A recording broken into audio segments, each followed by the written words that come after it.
Selamat datang di podcast Kesehatan Lansia. Saya Dr. Sarah, dokter spesialis geriatri dengan pengalaman lebih dari 20 tahun menangani pasien lanjut usia. Hari ini kita membahas topik yang jarang dibicarakan secara terbuka, namun sangat penting bagi banyak keluarga. Hiperseksualitas pada lansia. Bayangkan seorang ayah atau kakek yang dulu pendiam dan penuh kasih, tiba-tiba menunjukkan perilaku seksual yang berlebihan dan tidak pantas. Di depan keluarga, pengasuh, atau bahkan di tempat umum. Keluarga merasa malu, bingung, dan tidak tahu harus berbuat apa. Apakah ini normal? Apakah bisa diobati? Dan yang terpenting, apakah ada obat yang aman untuk usia lanjut? Jika Anda atau keluarga Anda sedang menghadapi situasi seperti ini, dengarkan episode ini sampai selesai, karena hari ini saya akan menjelaskan secara ilmiah dan tegas apa itu hiperseksualitas pada lansia, penyebabnya, dan pilihan pengobatan farmakologi yang aman serta efektif. Pertama, mari kita pahami apa yang dimaksud dengan hiperseksualitas pada lansia. Hiperseksualitas atau yang dalam istilah medis sering disebut inappropriate sexual behavior atau ISB, adalah peningkatan dorongan atau perilaku seksual yang berlebihan, kompulsif, dan seringkali tidak sesuai dengan konteks sosial atau norma. Pada lansia ini bukan sekedar nafsu yang masih tinggi, melainkan gangguan perilaku yang biasanya terkait dengan penurunan fungsi otak. Data menunjukkan bahwa sekitar 7 hingga 25% pasien demensia menunjukkan perilaku ini, terutama pada demensia jenis frontotemporal atau Alzheimer stadium sedang hingga lanjut. Perilaku yang muncul bisa berupa masturbasi berulang di tempat umum, komentar seksual yang tidak pantas, sentuhan yang tidak diinginkan hingga upaya hubungan seksual yang mengganggu orang lain.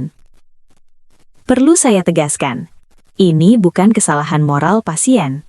Ini adalah gejala penyakit otak. Pasien sering kehilangan kemampuan inhibisi, kemampuan untuk menahan dorongan akibat kerusakan pada lobus frontal otak.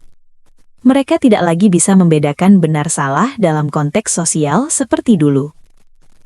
Apa penyebabnya? Gangguan neurodegeneratif, terutama demensia, Alzheimer, frontotemporal atau vaskular. Efek samping obat-obatan tertentu, seperti levodopa pada pasien Parkinson. Infeksi saluran kencing yang tidak terdeteksi, nyeri kronis, atau kebosanan yang ekstrim di panti jompo. Faktor lingkungan, kurangnya privasi, pengasuh yang berganti-ganti, atau stimulasi yang salah diinterpretasikan sebagai isyarat seksual. Karena itu, langkah pertama yang harus dilakukan adalah evaluasi menyeluruh oleh dokter. Jangan langsung berasumsi ini hanya nafsu. Cari penyebab medis yang bisa diperbaiki. Sebelum membahas obat, saya ingin tekankan bahwa pendekatan non-farmakologi selalu menjadi prioritas utama. Obat adalah pilihan terakhir setelah semua cara non-obat gagal. Apa saja pendekatan non-farmakologi yang efektif? Identifikasi dan hilangkan pemicu. Apakah pasien merasa kesepian, bosan, atau salah menginterpretasikan sentuhan pengasuh sebagai isyarat seksual? Berikan aktivitas pengalih, musik, olahraga ringan, pekerjaan tangan, atau kunjungan keluarga rutin. Modifikasi lingkungan. Berikan ruang pribadi yang aman untuk ekspresi seksual yang tidak membahayakan orang lain. Edukasi pengasuh.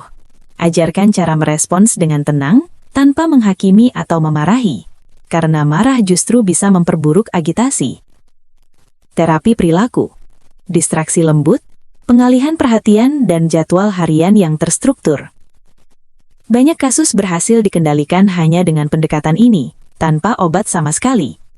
Namun, ketika perilaku ini sangat mengganggu, membahayakan pasien sendiri atau orang lain, menyebabkan distres berat pada keluarga, atau tidak responsif terhadap pendekatan non-obat, maka pengobatan farmakologi dapat dipertimbangkan. Saya akan jelaskan pilihan obat yang paling sering digunakan berdasarkan bukti ilmiah dari case series dan review sistematis, karena belum ada uji klinis acak berskala besar untuk kondisi ini. Pertama, golongan pertama yang paling direkomendasikan, Selective Serotonin Reuptake Inhibitors atau SSRI. Obat-obat seperti paroxetin, sertralin, citalopram atau fluoxetine sering menjadi pilihan utama. Mengapa? Karena SSRI memiliki efek menurunkan dorongan seksual kompulsif melalui peningkatan serotonin di otak, sekaligus mengurangi agitasi dan obsesi. Keunggulan pada lansia. Profil keamanan yang relatif baik. Efek samping lebih ringan dibandingkan obat hormonal. Dosis awal rendah, misalnya paroxetin 10 mg per hari, sertralin 25-50 mg per hari. Efek yang diharapkan muncul dalam 2 hingga 6 minggu. Banyak laporan kasus menunjukkan penurunan signifikan perilaku hiperseksual tanpa menghilangkan dorongan seksual sepenuhnya, sehingga pasien tetap memiliki kualitas hidup yang manusiawi. Efek samping yang perlu diwaspadai: mual, mengantuk, atau risiko jatuh. Jarang sekali menyebabkan sindrom serotonin jika dosis dikontrol baik. Golongan kedua, antipsikotik atipikal, seperti quetiapin atau respiridon dalam dosis sangat rendah. Digunakan jika ada agitasi berat atau delusi yang menyertai. Namun saya selalu berhati-hati merekomendasikan ini pada lansia, karena ada peringatan FDA tentang peningkatan risiko stroke dan kematian pada pasien demensia. Hanya digunakan jika manfaatnya jelas lebih besar daripada risikonya. Golongan ketiga, hormonal atau anti-androgen. Ini adalah pilihan ketika SSRI gagal. Contohnya siproteron asetat, medroksiprogesteron asetat, GnRH analog seperti leuprolid. Obat ini menurunkan kadar testosteron sehingga mengurangi dorongan seksual secara signifikan. Efektif, tetapi efek sampingnya serius.